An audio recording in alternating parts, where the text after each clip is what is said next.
What's going on, everybody? Welcome back to another great edition of Sports Etouffee.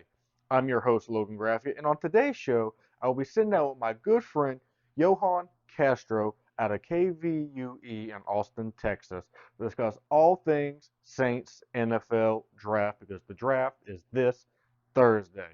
I am very excited to sit down and talk with him about that. But without further ado, let's hear the theme music, you guys.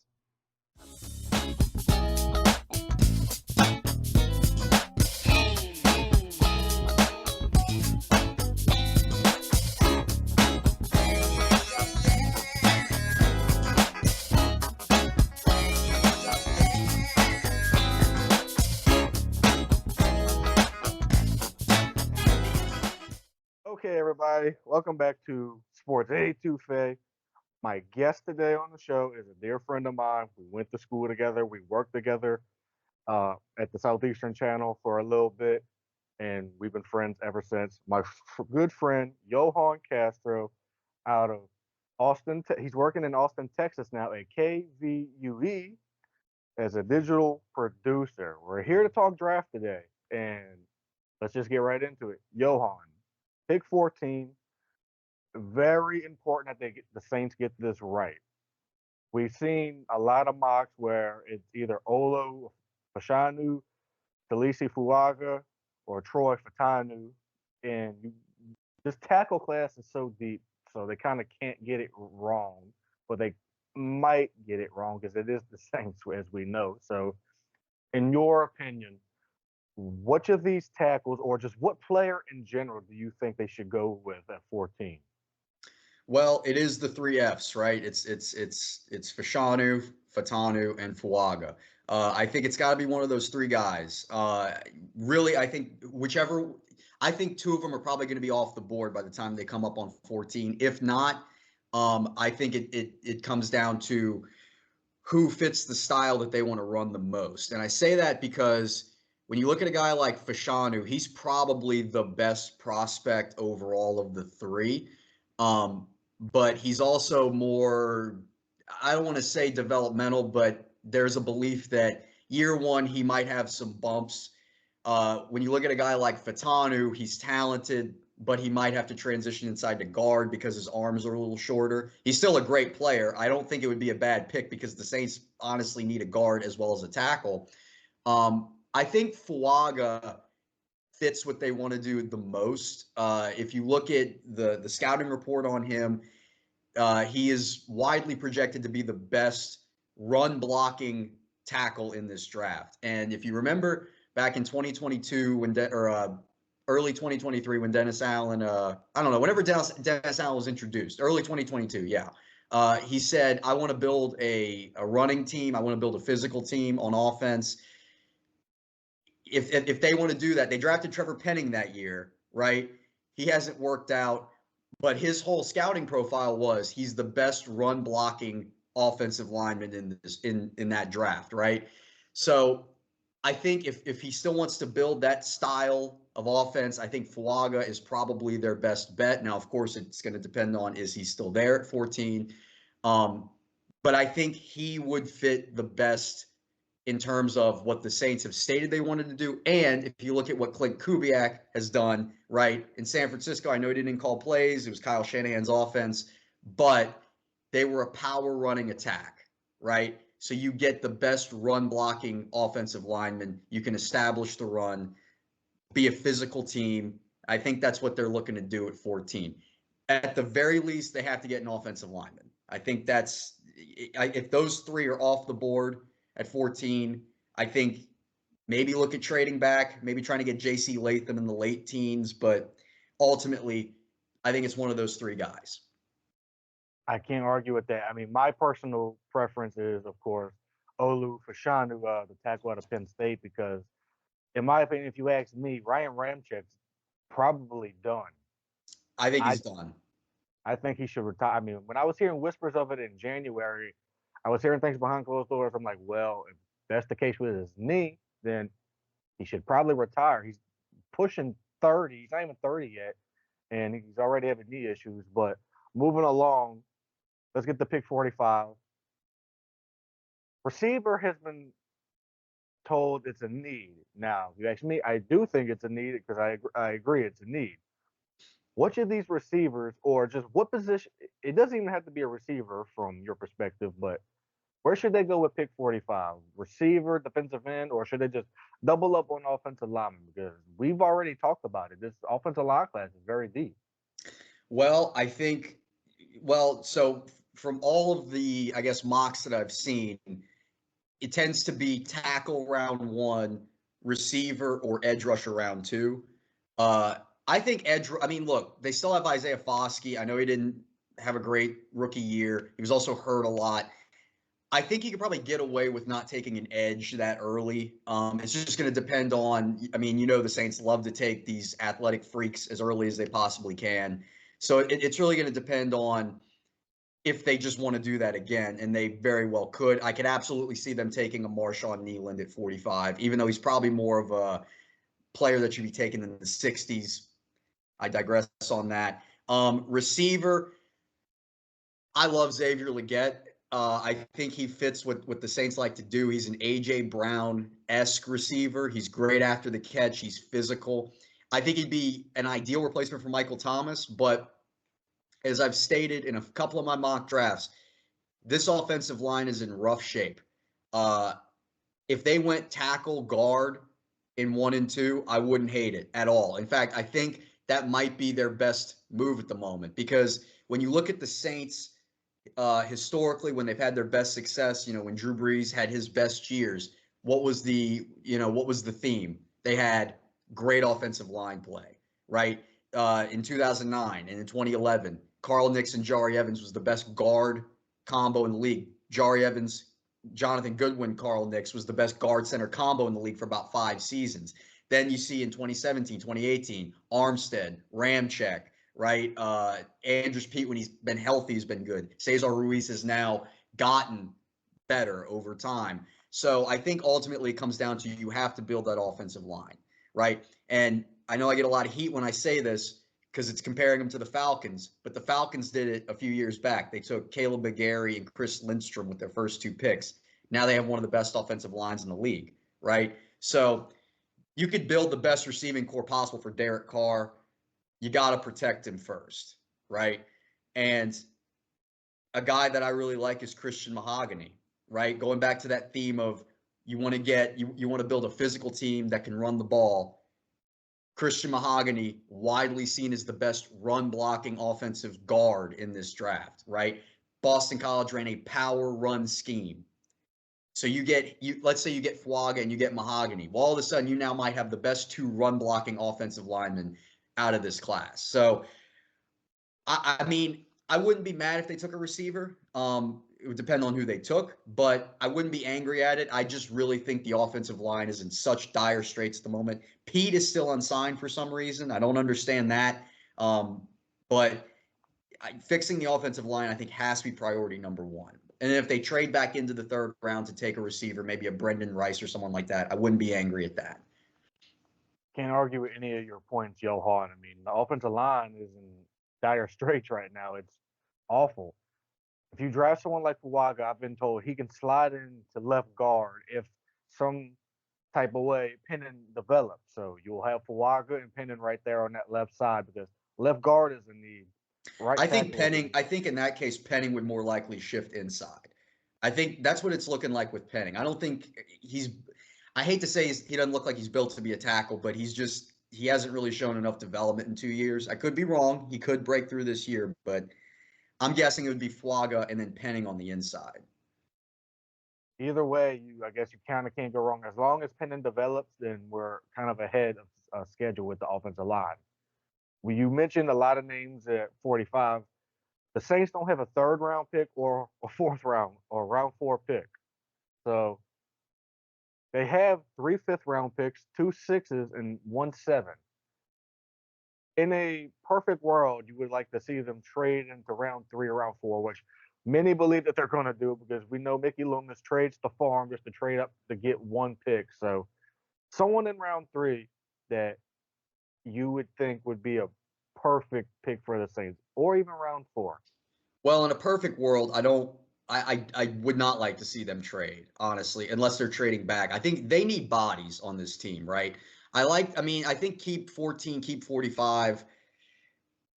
I wouldn't be angry if I saw them move up, but honestly, I mean, this is a team that just needs as many bodies as they possibly can. It's an older roster. They need to get younger. But as for a name on or in the third or fourth round, Theo Johnson is a tight end out of Penn State. And again, it goes back to that physicality theme, right? You want to build a team that's physical, smash mouth, beat you up, just a physical bully of a team. Again, you look at what San Francisco's done. They're a physical team. They put you through the ringer every time you play them. They punish teams they play, right? Theo Johnson had a 9.9 RAS score. We know they love that, right? He's the highest ranked tight end in terms of RAS scores ever, right? I could see them trading into like the 70s to try and get, trade like 5 picks to move up and get him.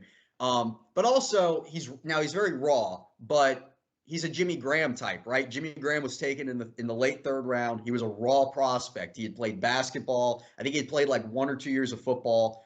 So now Theo Johnson's played football since high school, right? So I mean, he has a little bit more experience. But I think again, you go back to that. We want to build a bully. We want to build a physical team. You get this athletic tight end who, by the way, his pro projections Foster Moreau, right? So again, it fits what you already kind of have in house, right? So I wouldn't be angry at that. I know I've talked to you about Brendan Rice, Jerry Rice's son, the receiver out of USC. Again, physical guy, great after the catch. Another receiver that I've fallen in love with, this will be a little bit later on, but Cornelius Johnson out of Michigan, another guy who had a super high RAS score, great after the catch. I think you start looking, I guess where I'm going with this is you start looking at weapons, right, outside of the top two, at least in my ideal circumstance, right? You get your two offensive linemen, then you start to build this receiving core, this tight end core a little bit. I think tight end's an underrated need for them, honestly. If they go anywhere in this, like I think they will address it at some point in this draft. You've seen their top 30 visits. It seems like one position that is underrated, an underrated need at the moment is running back. We've seen them meet with Marshawn Lloyd at USC, Dylan Lobby from New Hampshire, an underrated prospect who I love. Is running back an underrated need in your opinion, Johan? Do you think that they go running back maybe around 5, round 6? I wouldn't say it's an underrated need. I'd say it's just a straight up need. I mean, they only have who they have rostered right now: Kamara, Jamal Williams, Kendre Miller. Is that it? I mean, Yes. yeah. So I mean, you only have 3 backs in the building. Kendre Miller got hurt a lot last year. Kamara hasn't been healthy lately, or at least he hasn't been as consistently healthy. And Jamal Williams didn't produce, right? So yeah, no, it's absolutely a need. Uh, I like Jalen Wright a lot out of Tennessee. I mean, you again, a guy who stood out at the combine. Uh, Saints have had luck with Tennessee backs before, right? So again, another Tennessee running back in the building. I wouldn't be mad at that. I know a guy you and I have kind of been high on is Rasheen Ali from Marshall. I don't know if they would take him because he's a little bit more of like I guess like a scat back type. He's not really a power back. I think they're looking more for like a guy who can go between the tackles. But I wouldn't be mad at that one. Ray Davis out of Kentucky is another good one. Uh, Kimani Vidal out of Troy. I think he could be a late round steal. If you can get him in like round 6, I think that'd be huge. So yeah, I think running back is absolutely a need. I like both the guys you mentioned, Marshawn Lloyd and Dylan Laube.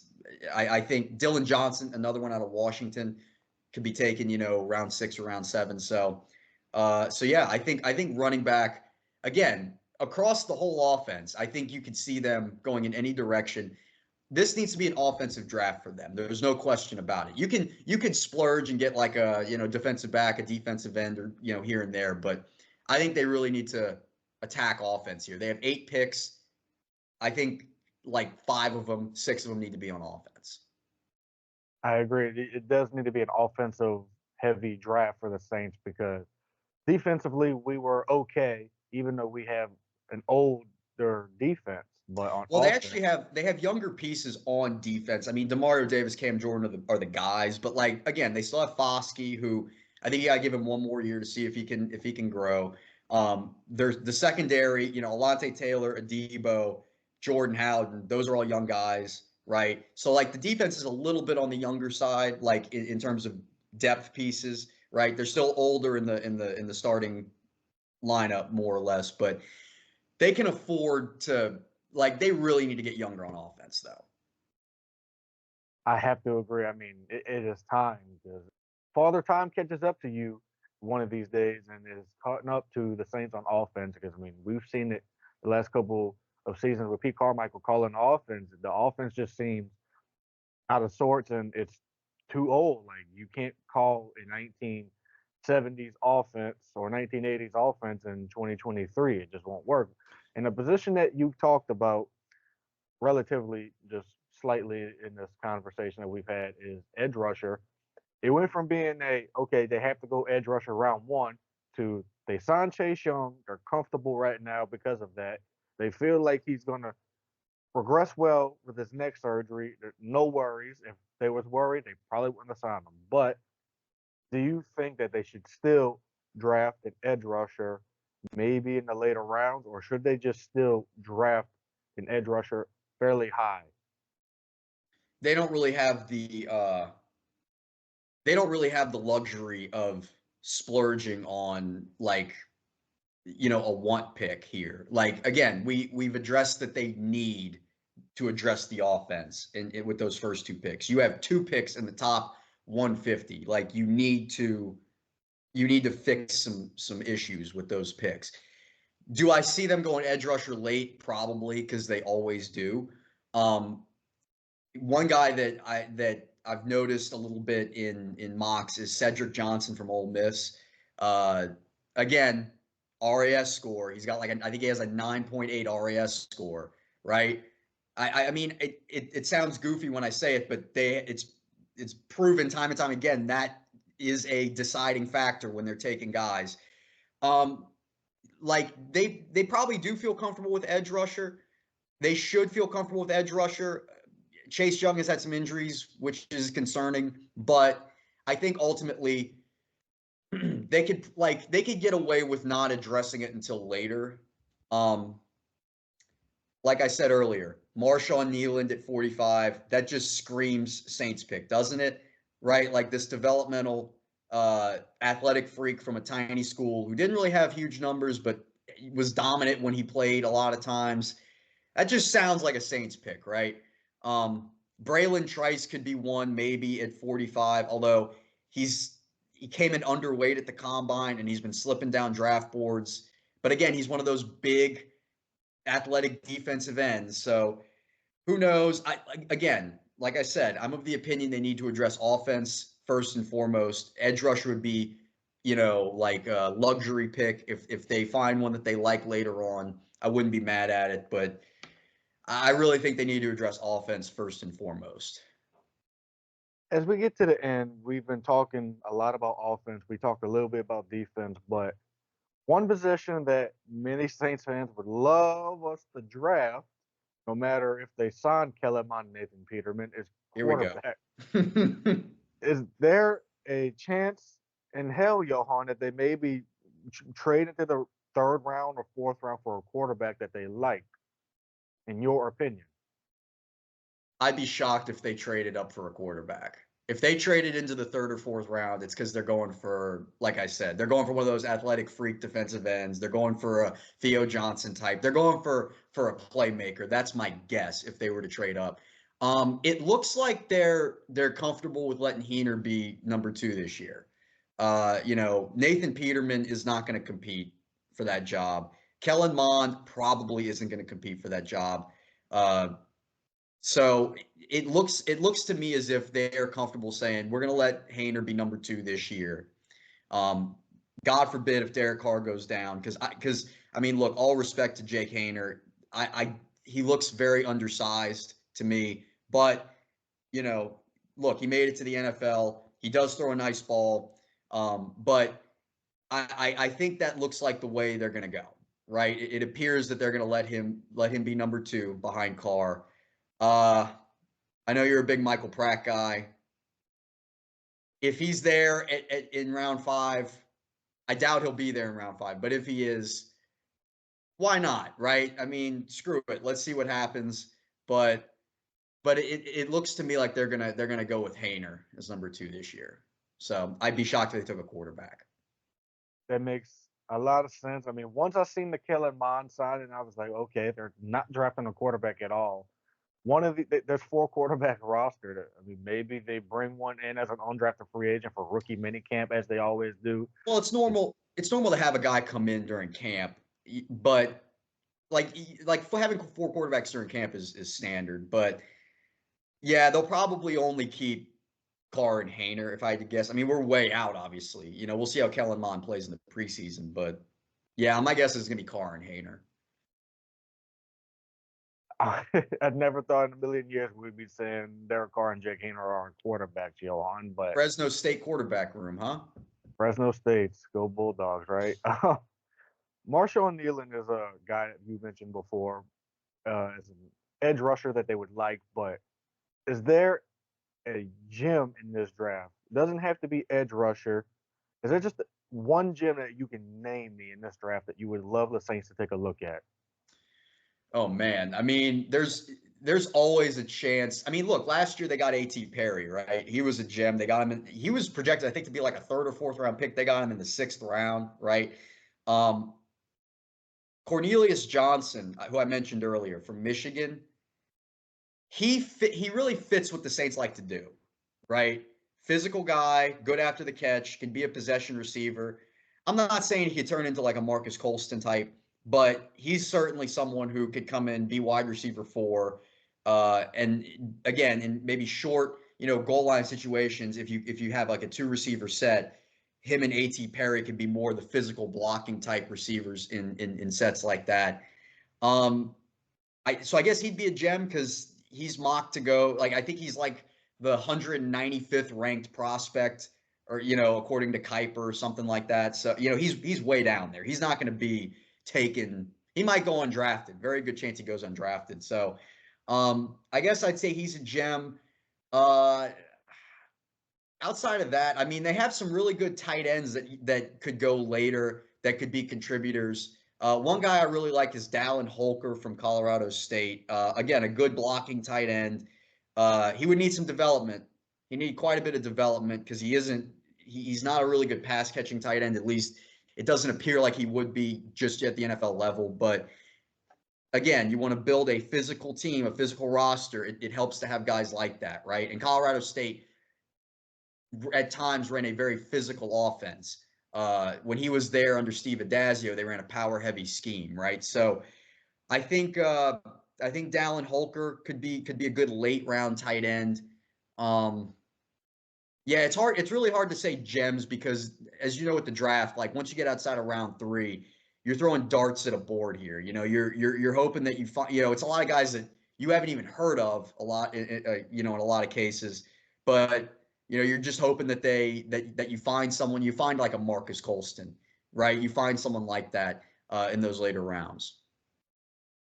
He is Johann Castro.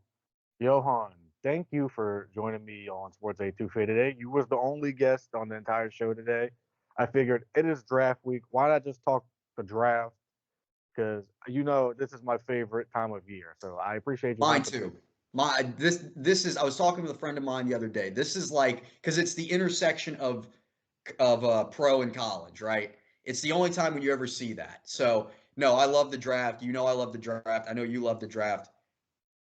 I was like, I have to get on his show before the draft at least once. We have to do this. Again, thank you for hopping on. And with that, you guys, this has been a great show. I am Logan Graffia. He is Johan Castro. Thanks for stopping by.